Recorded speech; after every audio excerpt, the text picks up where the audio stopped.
গণঅভ্যুত্থানের শহীদ এবং আহতদের প্রতি যাদের দায় দরদ নাই, নতুন বাংলাদেশে আমরা মনে করি তাদের দরকার নাই। নিজের চেয়ার ছাইরা দেন, অন্যদেরকে যারা জুলাই গণঅভ্যুত্থানকে ধারণ করে তাদের জন্য এই চেয়ারটা ছাইরা দেন। এই বাংলাদেশের নতুন বাংলাদেশের চেয়ারগুলো আপনাদের জন্য না। ধর ডিরেক্টর বলেছে সে নিরুপায়, আর তার পক্ষে হলো গিয়ে ভর্তি করানো সম্ভব না।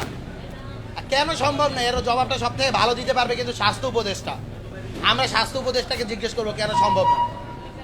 আমাদের টিপ অফ দ্য আইসবার্গ সবার উপরে যিনি রয়েছে তাকেই আসলে ধরতে হবে। আমরা যদি এর বাইরে গিয়ে প্রত্যেকটা জায়গায় প্রত্যেকটা হসপিটালে সমস্যা সবাইকে গিয়ে গিয়ে তো আমাদের জিজ্ঞেস করা সম্ভব না। আমরা গিয়ে যেখানে মূল যেখানে শিক্ষক তাকে জিজ্ঞেস করবো, তাকে জবাব দিতে রাখতে হবে। ডিরেক্টর বলেছে নিরুপায়। কেন নিরুপায় এর জবাবটা তিনি দেন না। তিনি কেন নিরুপায় সেই জবাবটা সব থেকে ভালো স্বাস্থ্য উপদেষ্টা দিতে পারবে। আমরা তাকে জিজ্ঞেস করি। দেখুন তারা কিন্তু এই কথা বলেনি যে আমরা আসি নাই এই ধরনের অভিযোগ করে নাই। তারা বলেছে আপনারা কয়বার আসতেন, কতবার আসতেন।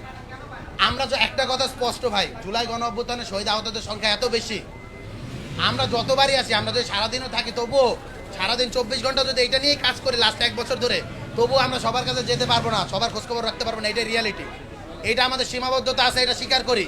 এটার দায়িত্বটা তো আসলে গভর্নমেন্ট তো এখানে ফেল করতেছে।